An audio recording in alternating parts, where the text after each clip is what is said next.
The gap since I left and rejoined seems to have sort of vanished like salt on a slug, you know. I'm starting to wonder what the heck I did do for those 18 years because it seems to have melted. You know Fleetwood Mac for Dreams and Go Your Own Way? But behind the hits was chaos, heartbreak, and one woman's painful silence. Before Christine McVie passed away, she finally opened up about her husband, and the truth she revealed changed how fans saw the entire band's story. Was their love the band's biggest strength? Or its ultimate downfall? In this video, we're breaking down what Christine confessed, the shocking reality of her marriage, and how it secretly shaped every song we thought we understood. Now, you know how sometimes you leave something behind, and when you come back, it feels like no time passed at all. That's exactly what Christine McVie said about returning to Fleetwood Mac after nearly 2 decades away. But here's the thing that really gets you thinking about what she left unsaid during those years. When Christine sat down for that interview, she talked about how those 18 years just seemed to melt away like nothing ever happened. She wondered out loud what she even did during all that time, because coming back to the band felt so natural and easy. The gap just vanished, and everything joined back together perfectly. But what she didn't talk about much in public was the real reason she stepped away in the first place. See, Christine McVie married John McVie back in 1968, when she joined Fleetwood Mac as a full member. They were the musical couple that everyone thought would make it work, despite the crazy rock and roll lifestyle. But touring and making music together while trying to keep a marriage alive turned out to be harder than anyone expected. By 1976, their relationship was falling apart, right when the band was reaching its biggest success with the Rumors album. The divorce hit Christine hard in ways most people never really understood at the time. She kept playing and singing those beautiful songs, but inside, she was dealing with heartbreak that millions of people would eventually hear in her music. Songs like Don't Stop and You Make Loving Fun came from that painful period when her marriage to John was ending, but they still had to work together every single day. What made it even more complicated was that John stayed in the band too. They had to see each other at rehearsals and recording sessions and on stage night after night. Can you imagine going through a divorce and then having to perform love songs with your ex-husband standing just a few feet away from you? That takes a special kind of strength that not many people have. But here's where the story gets really interesting and maybe a bit surprising. Even after everything they went through, Christine and John McVie managed to stay friends. When Christine finally opened up about John before her passing in November 2022, she spoke about him with real warmth and respect. She said that leaving the band in 1998 had a lot to do with needing space from the constant touring, but also from the memories that came with being around John all the time. The years away gave her time to heal and figure out who she was outside of Fleetwood Mac and outside of being John's wife. And when she came back in 2014, something had shifted inside her. She could stand on stage with him again, and it didn't hurt the same way anymore. But before we get to that beautiful reunion, there's a whole other chapter of Christine's life that people don't talk about enough. You see, after John, there was another man who completely swept her off her feet in a way she never expected. His name was Dennis Wilson, and if you know anything about the Beach Boys, you know that Dennis was not exactly the settling down type of guy. Christine met him during one of those wild periods in the late 70s when Fleetwood Mac was absolutely everywhere, and the Beach Boys were still touring like crazy. Something about Dennis just pulled her in, even though she probably knew from the start that it was going to be a bumpy ride. Dennis had this charm that was hard to resist, but he also had demons that were even harder to ignore. Christine later talked about how sweet he could be, but also how his lifestyle was just spinning out of control. She loved him, though, and you could hear it in the way she spoke about him years later. There was this sadness in her voice when she remembered him because she had to walk away for her own survival. And then, just a few years after they broke up, Dennis was gone. He drowned in 1983, and Christine was absolutely heartbroken by the news. Can you imagine losing someone you cared about so deeply, and knowing that maybe if things had been different, you might have been able to help them? That kind of loss stays with you forever. And Christine carried it with her even as she kept writing those beautiful songs that millions of people loved. Now here's where things get interesting, because after all that heartbreak and all those failed attempts at finding lasting love, Christine did something that surprised everyone, including probably herself. She got married again in 1986 to a Portuguese musician named Eddie Quintela. And this time, it looked like maybe she had finally found the right person. Eddie wasn't a rock star with a crazy lifestyle like Dennis had been. He was a keyboardist and songwriter who understood Christine's world but brought a different kind of energy to it. They connected over music in a way that felt fresh and exciting.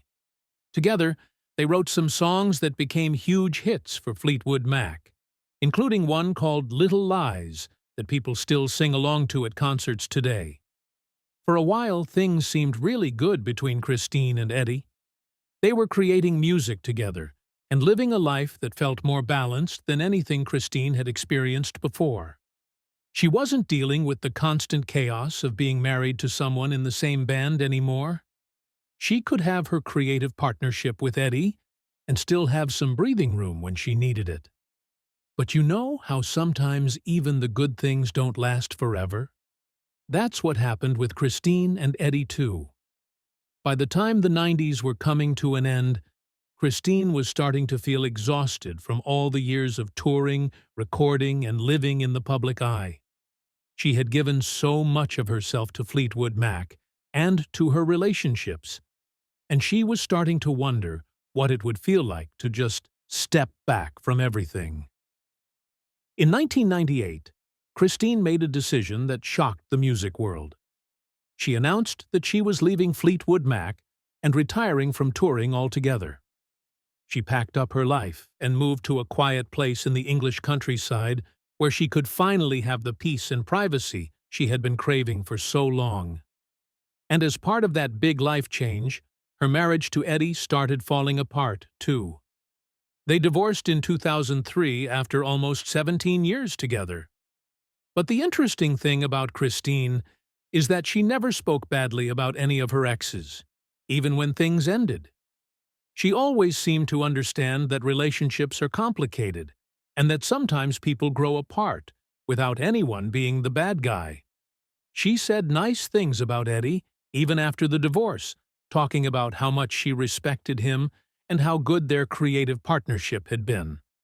So, there Christine was, living alone in the countryside, playing piano for herself instead of for thousands of screaming fans.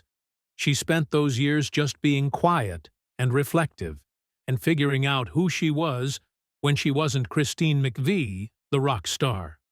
She took long walks and spent time with her dogs and probably did a lot of thinking about everything she had been through. A lot of people wondered if she would ever come back to music.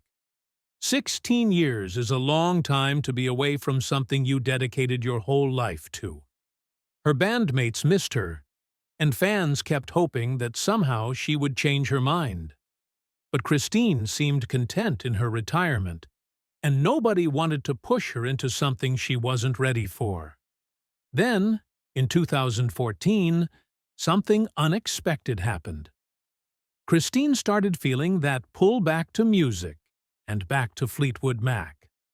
Maybe enough time had passed that the wounds had healed. Maybe she missed the feeling of being on stage and creating something magical with people who understood her. Whatever it was, she decided to come back and rejoin the band. And that's when she said those words about how the gap seemed to have vanished completely. Those 18 years away felt like they had melted into nothing, because being back with the band felt so natural and right. But here's the thing that makes this whole story even more powerful. Coming back meant being around John McVie again after all those years of distance. Think about that for a second. Christine had left partly because she needed space from the memories and the complicated feelings that came with working alongside her ex-husband every single day. But when she came back in 2014, something profound had changed inside her. She and John had both grown and healed, and somehow they found a way to be around each other that felt comfortable and even warm. Christine talked about this in some of her final interviews before she passed away. She opened up about John in a way she never really had before. She spoke about him with genuine affection and respect, talking about how they had managed to maintain a friendship through all the years despite everything they had been through together. That takes a special kind of grace that not everybody has. You have to understand that what Christine and John accomplished together was pretty remarkable when you think about it.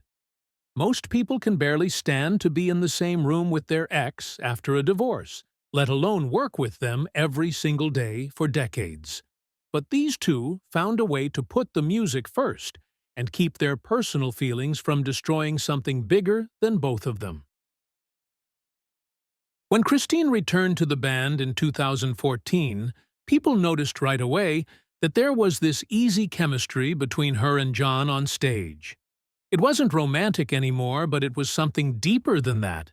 They had this shared history and this understanding of each other that came from going through hell together and coming out the other side. You could see it in the way they looked at each other during performances, like they were sharing some private joke that only they understood. Christine said something really beautiful about those final years with the band. She talked about how being back felt like coming home after a long journey, and part of what made it feel like home was being around John again, without all the baggage and pain that used to come with it. They had both moved on and grown up, and somehow found a way to appreciate what they once had without mourning what they lost. But there was more to the story that Christine kept private for a long time. During those 18 years away, she had done a lot of soul-searching about her relationships and what went wrong with each of them. She realized that she had spent so much of her life defining herself through the men she was with. First, she was John's wife. Then, she was Dennis's girlfriend. Then, she was Eddie's partner. And somewhere along the way, she lost track of who Christine McVie was when she wasn't attached to someone else. That time alone in the countryside gave her the space to rediscover herself. She learned how to be happy in her own company. She stopped looking for someone to complete her and started finding ways to feel complete on her own. And that's probably why when she came back to Fleetwood Mac, she seemed so much more at peace with everything, including her past with John. There's something else that people don't always realize about Christine's story. When she finally opened up about John before her death, she wasn't just talking about their marriage or their divorce. She was talking about forgiveness and acceptance and learning how to let go of hurt without letting go of the good memories. She acknowledged that they had hurt each other badly during their marriage, especially with the affair that led to their breakup. But she also recognized that they were both just trying to survive in an impossible situation. The pressure of being in one of the biggest bands in the world while trying to maintain a marriage was something neither of them was really prepared for. They were young and famous and surrounded by temptation and chaos all the time. Looking back on it, Christine could see that they probably never had a fair shot at making it work, given all the circumstances. And that understanding helped her let go of any remaining bitterness she might have been carrying. John apparently felt the same way, because he welcomed Christine back to the band with open arms when she decided to return. There were no awkward moments or uncomfortable conversations about the past. They just picked up where they left off musically and built a new kind of relationship based on mutual respect and shared memories. It was like they had both finally made peace with their history together. Now, here's where Christine's story takes on an even deeper meaning. Christine passed away on November 30th, 2022, and the world lost one of the greatest musicians who ever lived. She died from a stroke in the hospital at 79 years old, but what most people didn't know at the time was that she had also been battling metastatic cancer. The cancer had spread through her body, but doctors couldn't even figure out where it started. She had kept this private because that was Christine's way. She never wanted people to feel sorry for her or make a big fuss. The outpouring of grief from fans and fellow musicians around the world showed just how much she meant to so many people. But some of the most touching tributes came from her former bandmates, especially John McVie. John didn't say much publicly after Christine died because that wasn't really his style. But the people close to him said he was absolutely devastated by the loss. Despite everything they had been through and all the years that had passed, Christine was still one of the most important people in his life. They had shared something special that went beyond romance or marriage. They had created music together that touched millions of lives, and that bond never really went away.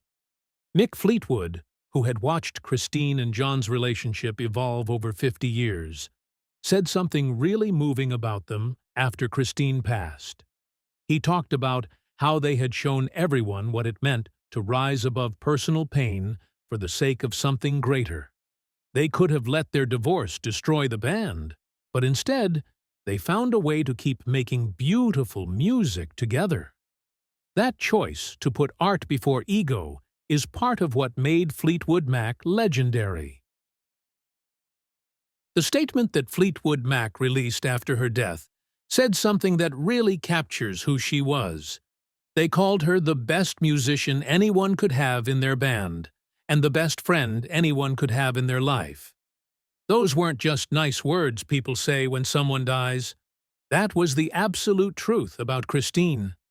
Stevie Nicks, who had shared stages and studios and wild adventures with Christine for decades, said that Christine had been her best friend in the whole world. Coming from Stevie, who had known so many famous and interesting people, that statement meant everything. Throughout her career, Christine accomplished things that most musicians only dream about.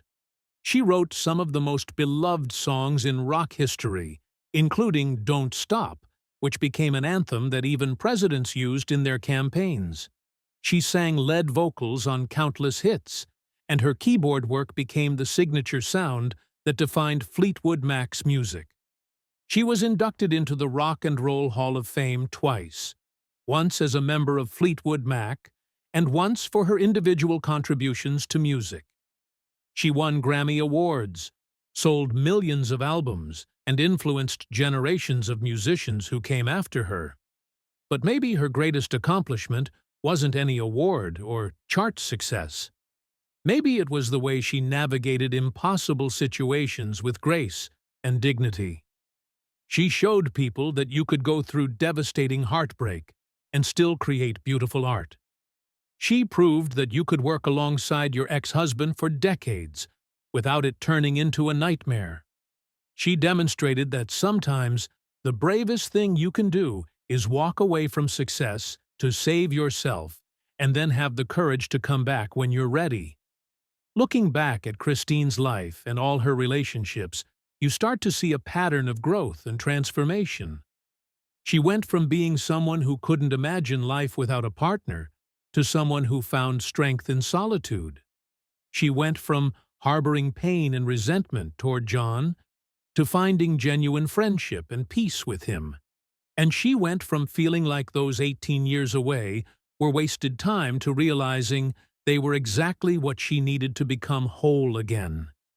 Do you think Christine and John's ability to stay friends after their divorce made them stronger as musicians? Drop your thoughts in the comments below, because I'd really love to hear what you think about this incredible story. And if you enjoyed learning about Christine McVie's life and her relationships, make sure you hit that like button and subscribe to our channel so you don't miss any more stories about the legends of rock and roll.